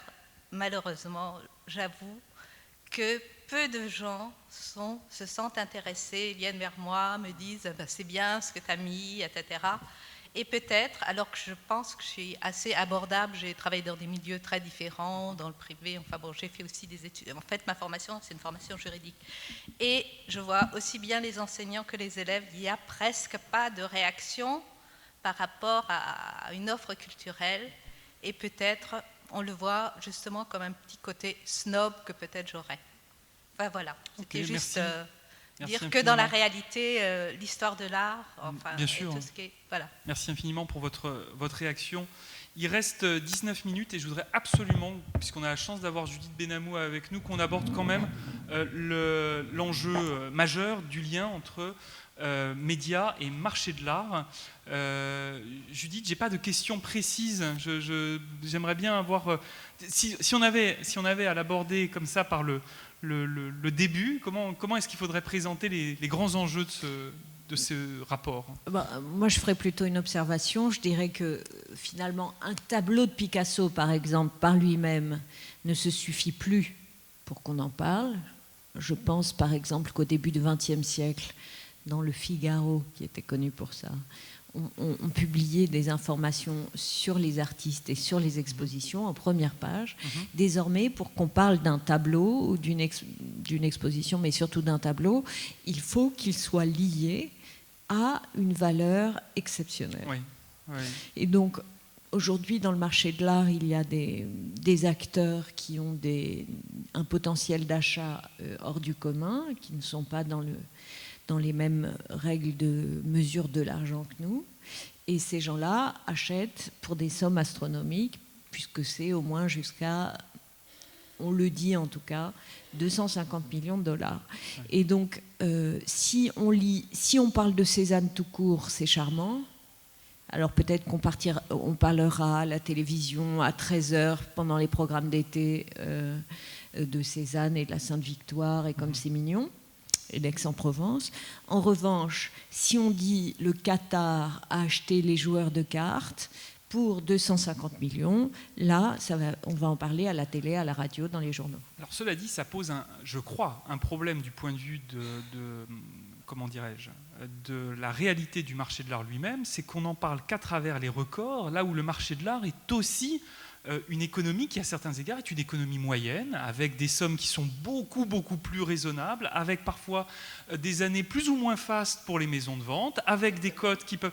Et ça, on en entend, j'ai l'impression, pas assez parler, c'est-à-dire de ce marché moyen de l'art. Mais Thomas, vous ne lisez pas assez mes rubriques, ça ne va pas du tout. Non, bien sûr que si. Alors, il s'est développé dans les journaux des rubriques marché de l'art, où on aborde évidemment pas seulement les records. Alors moi j'ai une page dans les Échos chaque semaine et une page dans le Point chaque semaine, et j'aime bien l'idée de parler des choses pas chères aussi. Oui. Ou dans mon blog par exemple que j'ai posté hier, il y a une esquisse de comment il s'appelle, je ne me rappelle plus de son prénom, je suis un peu fatiguée. C'est une manière d'inviter tout le monde à aller lire ton blog, c'est très malin. Non mais Denis, c'est quoi son prénom ?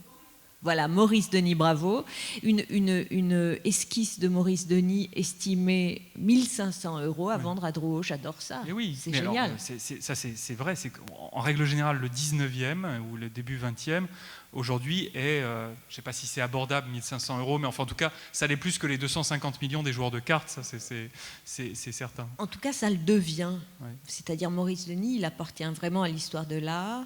On lui a consacré de grandes expositions, y compris au musée d'Orsay. Et il n'y a pas un marché de l'art, mais des marchés de l'art. Mais évidemment, celui qui intéresse, c'est celui qui fait des records et celui des choses qui se vendent bien. Et puis, il y a aussi l'idée du scandale lié à la valeur de l'art. J'ai été très surprise de voir, par exemple, quand j'ai défendu l'exposition de Jeff Koons, je dois dire que je l'avais préféré au Whitney à New York qu'à Paris au Centre Pompidou, mais je pense que Jeff Koons, c'est un artiste qu'on peut regarder de manière superficielle, et dans ce cas-là, on va voir la brillance, les grands formats, le côté kitsch, et qu'on peut regarder en analysant davantage, mais c'est difficile parce qu'il a une œuvre plastique qui est assez lisse, donc il faut vraiment faire un effort pour aller au-delà, et je crois que j'ai fait l'effort. Et que j'ai vu les deux versions de l'exposition. Et quand je l'ai défendue, c'est une des rares fois où sur Internet, les gens ont été d'une extrême violence à mon égard. Oui. C'est-à-dire, à contrario, comment un artiste qui vaut cher peut être un artiste sérieux ? Ah mais alors, ça a été... il se trouve que M. Rosenberg parlait de Musée Debout où je suis allé, animé par Guillaume Kins. J'y suis allé plusieurs fois. Et où, en effet, ce qui revenait beaucoup, c'était la la colère très profonde à l'égard des records considérés comme indécents, et le nom qui revenait comme le repoussoir en permanence, c'est Kuntz. Alors que je pense que Damien Hirst, c'est plus de la guignolade que Kuntz. Oui, mais je pense... Il veut vraiment faire du fric, et ça c'est officiel. Certainement que Kuntz aussi adore l'argent, pourquoi pas. D'ailleurs, j'ai fait un livre qui s'appelle « Les artistes ont toujours aimé l'argent » et où je prenais des contre-exemples. De Dürer à... de Dürer à Magritte, je crois. Et en tout cas, on voit bien que Rembrandt avait une stratégie pour faire du fric, Chardin avait une stratégie pour faire du fric. Et pourquoi pas un des problèmes de la société française, c'est celle de la haine des gens qui font de l'argent. Alors, évidemment, si un artiste a une œuvre qui paraît lisse, et qui fait beaucoup d'argent, et qui ressemble... Les gens n'ont même pas compris, par exemple, que les copies des bouées en métal faites d'une manière extrêmement sophistiquée, ils n'ont même pas compris que ce n'était pas du plastique.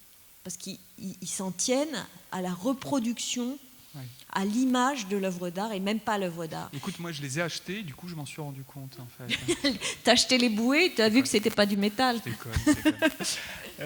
Il reste 13 minutes. Je voudrais quand même qu'on ait le temps sur ce sujet du marché. Si vous avez des questions à Judith Benamou, c'est vraiment le moment. Enfin, vous pouvez toujours lui envoyer par son blog, mais oui, là-bas.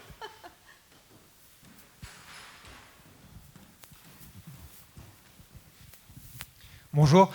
Bonjour. Moi, j'ai une question. Je me demande si en fait, il n'y a pas un problème dans la manière dont les journalistes racontent l'œuvre d'art. Je m'explique, il y a un lien quand même entre le marché de l'art et entre la médiatisation des faux que vous évoquiez tout à l'heure. C'est-à-dire qu'en fait, un faux, l'histoire d'un faux, c'est facile à raconter. Du coup, un journaliste s'en empare assez facilement et le public, que je suis, est assez spontanément intéressé. Est-ce qu'il n'y a pas un problème, en fait, dans la manière dont vous racontez l'œuvre d'art? Et finalement, vous faites un choix...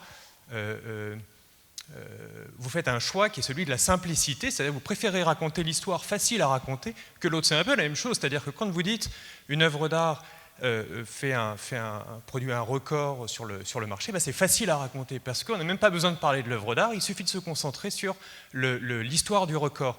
Et quand un artiste assez réputé a une cote qui est assez peu élevée à Drouot, c'est la même chose. Est-ce que c'est pas finalement la simplicité que de dire regardez un artiste connu, parce que il est dans le dictionnaire des œuvres d'art, des artistes connus, tac, à une cote peu élevée, donc on va le raconter.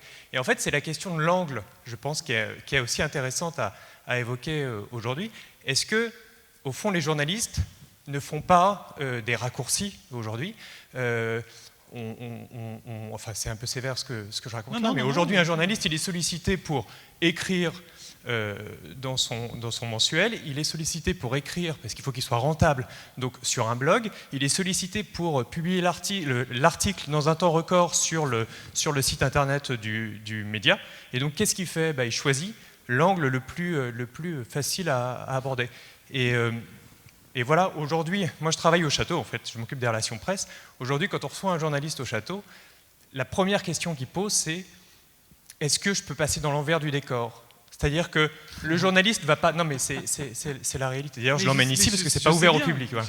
Et donc, est-ce qu'il n'y a pas une démission du journaliste dans le propos sur l'œuvre d'art? Voilà, c'est une vraie Alors, est-ce que vous étiez là au début?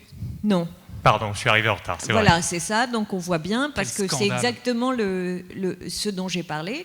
Et de toute façon, comme il existe des marchés de l'art et comme il existe des relations presse, il existe des journalistes et pas un journaliste. Alors par exemple, dans le domaine du marché de l'art, moi ce qui m'intéresse, c'est de parler de la relation entre la qualité de l'œuvre et sa valeur. Et le marché de l'art, c'est juste une prise de température de la rencontre entre la société de ceux qui achètent et l'œuvre d'art elle-même. Et après, il y a des tas de phénomènes qui se passent, mais je pense qu'il est important de parler de la qualité de l'œuvre d'art. Maintenant, c'est à vous aussi de sélectionner les journalistes que vous allez lire, par leur qualité. Et Judith, alors, c'est pas non plus un... Enfin, il ne faut pas vous sentir agressé dans cette question. Non, pas du tout. D'abord, j'en ai parlé dès le début. Bien sûr, mais c'est quand même une réalité. Aujourd'hui, vous dites que c'est un scandale parce que les faux... Parce qu'on parle plus des faux dans des émissions que des œuvres elles-mêmes. Non, j'ai jamais dit que c'était un scandale. Hein. Non, si, monsieur, on l'a évoqué tout à l'heure, il y a quand même des tensions. Déjà. Vous faites la distinction. Oui, pardonnez-moi. Désolé, je suis désolé d'être là. Et voilà, et donc je trouve que c'est intéressant. Au fond, pourquoi est-ce qu'il y a même ce débat-là entre les faux et les originaux? En fait, je pense que les faux ont une histoire. L'histoire du faux est intéressante, ou elle est plus facile à raconter. J'aimerais bien vous entendre un petit peu là-dessus. Je comprends très bien ce que vous dites. Là, vous soulevez un sujet qui est un sujet assez tabou, toujours difficile qui est le problème donc, de la contrainte de la structure sur le discours. Donc, vraiment, là, c'est exactement ce que dénonce, sans parler d'histoire de l'art, Bourdieu dans ses propos sur le journalisme et le discours, ou Noam Chomsky, c'est-à-dire que c'est la structure qui va définir le discours. Et puis, la deuxième chose, même si vous ne l'avez pas dit comme ça, mais il y a le problème de la connivence. Le problème de la connivence. Et ça, vous le connaissez. Si vous êtes responsable ici des relations presse, vous connaissez ça par cœur. C'est-à-dire, qu'est-ce qu'on dit sans se mettre soi-même en danger en tant que journaliste? Et pourquoi on ne se met pas en danger? Parce qu'il y a précarisation de la profession. C'est-à-dire, à nouveau, un phénomène structurel. Si vous êtes un journaliste établi comme Judith, c'est beaucoup plus facile d'être indépendant que quand précisément vous dites que vous êtes un journaliste indépendant, et précisément parce que vous dites que vous êtes un journaliste indépendant, vous ne l'êtes pas, puisqu'il n'y a pas de structure pour vous protéger. Donc, l'envers du décor, c'est très simple, c'est que c'est un sujet qui semble être transgressif, et qui ne l'est en fait pas du tout, qui est un sujet inoffensif. Donc, bien évidemment, moi le premier truc que je vais me dire, plus maintenant, parce que c'est plus mon métier, mais c'était exactement le genre de choses que je faisais. Et puis un jour, je me suis dit, tiens, je vais faire l'envers du décor de la FIAC, on va travailler sur les stagiaires à la FIAC. Et là, je peux vous assurer que personne n'a rigolé, a dit pas question. Pas question, parce que nous-mêmes, structure de presse, on va prêter le flanc à la critique que tu vas émettre. En plus, il y avait des intérêts croisés, etc. Mais vous voyez, un sujet sur les stagiaires à la FIAC, ou ce qu'est riz d'exposition, ou j'en sais rien, admettons. Moi, je serais très curieux de savoir qui est la structure qui s'occupe du Festival d'Histoire de l'Art. Compliqué. Et imaginez que les Inrecuptibles, qui, je crois, sont partenaires du Festival d'Histoire de l'Art, se mettent à faire une enquête sérieuse là-dessus. Mais ce ne serait pas possible. Ils ne seraient plus partenaires, surtout. Ils ne seraient plus partenaires. Donc ce sont des jeux de structure, des jeux de structure qui font que il y a des intérêts croisés, non pas des conflits d'intérêts, mais sans doute des confusions d'intérêts, qui sont extrêmement problématiques et qui sont complètement tabous. J'ai posé la question, alors je peux en parler en mon nom, j'ai aucun problème avec ça. Moi, j'ai été soumis plein de fois à des problèmes de conflits d'intérêts, je veux dire, et où j'ai fait de l'autocensure en permanence. En revanche, quand j'avais autour de moi des gens qui me semblaient ont pu être soumis à ce même genre de problème, je n'ai pas cité leur nom, et je leur dis, est-ce que vous voulez vous exprimer là-dessus publiquement? Impossible d'avoir le moindre mot. Voilà. J'ai foutu un froid, je le sens bien, mais... mais c'est donc le problème de la manière dont la structure va définir le contenu. Ça, c'est un vrai sujet. Et il n'y a pas, selon vous, un problème de temps, en fait, parce que ça demande du temps pour raconter une œuvre. Mais c'est un problème, et donc de raccourci. C'est un problème de moyens. Le problème du temps, c'est également un problème de moyens. C'est-à-dire, c'est le temps de l'enquête qu'on n'a plus parce qu'il faut bosser. C'est le temps, l'espace imparti pour s'exprimer, mais il en faut le moins possible parce qu'il faut de la place pour la pub, etc., etc. C'est pour ça aussi, il reste peu de temps, mais c'est pour ça aussi que les nouveaux médias, comme par exemple un blog, en tout cas Internet en règle générale, c'est une ouverture pour demain qui est extraordinaire puisqu'on a la place qu'on veut. On peut, si on a envie, on peut mettre dans un coin de son article un lien analogique vers YouTube, vers une interview qu'on a fait par le passé, et ça devient exponentiel. Et ça, à terme, je suis navré, hein, mais j'aime beaucoup, je suis très attaché aux médias traditionnels. Mais il est évident que ça ne va pas tenir la route très longtemps face à la qualité des nouveaux médias qui ont une offre de contenu beaucoup plus abondante. Oui, la qualité et quelquefois la non-qualité. Alors, c'est comme partout, il faut faire le tri. Mais Judith, il faut aller voir. Voilà. Je ne sais pas si on a répondu vraiment à votre question, mais là, j'y suis allé franco. Hein. Si, en fait, c'est une remise vraiment, ma question, c'est vraiment une remise en cause du pourquoi est-ce qu'on va plus vers pourquoi est-ce qu'on entend plus de choses envers du décor ou plus de choses sur les faux que sur l'œuvre elle-même. Non, mais vous savez, de toute façon, les petites histoires, c'est pas compliqué. Hein. dans les rédactions où j'ai été, vous avez des tests lecteurs. Et donc ensuite, on vient vous voir et on vous dit sur... c'est ce que je voulais vous entendre dire, en fait. Oui, je peux vous le dire que l'article, au moment où vous avez à la fois Raphaël et Christopher Wool qui sont en même temps, donc vous allez avoir un retour de test sur les lecteurs de Raphaël qui va vous dire extraordinaire, 90% de satisfaction. Et sur Christopher Wool, dans un magazine aussi, je ne peux pas vous dire, enfin, Beaux-Arts, c'est quand même très prescripteur. En tout cas, ça se veut très très ouvert sur le monde contemporain, donc on peut imaginer que les lecteurs le sont. Mais Christopher Wool, ça va être 35% d'opinion favorable. Et ça, c'est amusant parce que Christopher Wool, ça fait partie des records. Des records, le peintre qui est dans les top 5 des... Voilà. Et donc, en retour... Alors, je ne suis pas en train de dire, du coup, le rédacteur en chef va dire qu'il faut faire Raphaël. Pas du tout, c'est pas ça. Mais on ne peut... C'est impossible. Vous avez beau vous dire que vous êtes le plus... fervent défenseur de tout ce que vous voulez, c'est impossible de faire l'économie de cette information-là. Et donc, du coup, de faire un peu d'autocensure ou un peu de réorientation, etc. Voilà, ça, ce sont des histoires qu'on raconte très très peu. Moi, je veux bien le dire, je viens de le dire, mais ça se raconte très peu, en effet. Et vous ne pensez pas que c'est une question de plume, en fait ? C'est qu'on sait mal raconter Christophe, ou on sait mal le présenter, ou on sait mal l'anglais. Non, mais c'est une question que je vous pose, je ne suis pas historien pour ma part, ni journaliste. Non, mais bien sûr, oui, vous avez... Oui, mais ça revient au même. Je veux dire, Christopher Wool, moi je considère que c'est un très très grand artiste, extrêmement important. Simplement, ça ne suffit pas de le dire comme ça. Mais si vous le dites autrement pour des mauvaises raisons, en disant, j'en sais rien, Christopher Wool, je ne sais pas, j'aurais pas d'angle là à vous dire pour séduire le grand public. Mais finalement, vous le réduisez à complètement autre chose que ce qu'il est. Je n'ai pas parlé de la rage de dents de Christopher Wool au moment du vernissage, alors que... voilà. Vous voyez ce que je veux dire ou pas ? Peut-être qu'on pourrait faire une attaque sur les frais d'assurance dans le musée, puisque sa valeur a augmenté, non ? Ah oui, Judith, vas-y. Il te reste 3 minutes. Mais Christopher Wool, c'est un très bon exemple, parce que c'est vraiment très difficile d'accès, conceptuellement. Et donc, il faut trouver le moyen de parler de l'idée de la remise en question de la toile, de la reproductibilité, du principe de reproductibilité, et comment dans le principe de reproductibilité, il passe après bien d'autres, mais il arrive à créer un répertoire particulier, y compris avec de l'humour, qu'il semble un homme particulièrement honnête, mais qu'il n'empêche qu'il a été aux mains des spéculateurs, etc. Donc il y a plein de choses à raconter. Absolument. Écoutez, il reste... vous voyez, finalement, c'est passé plus vite qu'on l'imaginait. On se disait, on va peut-être tenir que 3 quarts d'heure. On a fait l'heure et demie, il est 12h28. Je voudrais vous dire plusieurs choses. D'abord, je voudrais vraiment, sincèrement, grandement remercier Judith Benamou parce qu'elle a tenu son engagement. Elle était là dans des circonstances qui n'étaient pas simples. Et vraiment, Judith, du fond du cœur, merci. C'est gentil, merci beaucoup. Et je voulais dire la même chose à la salle.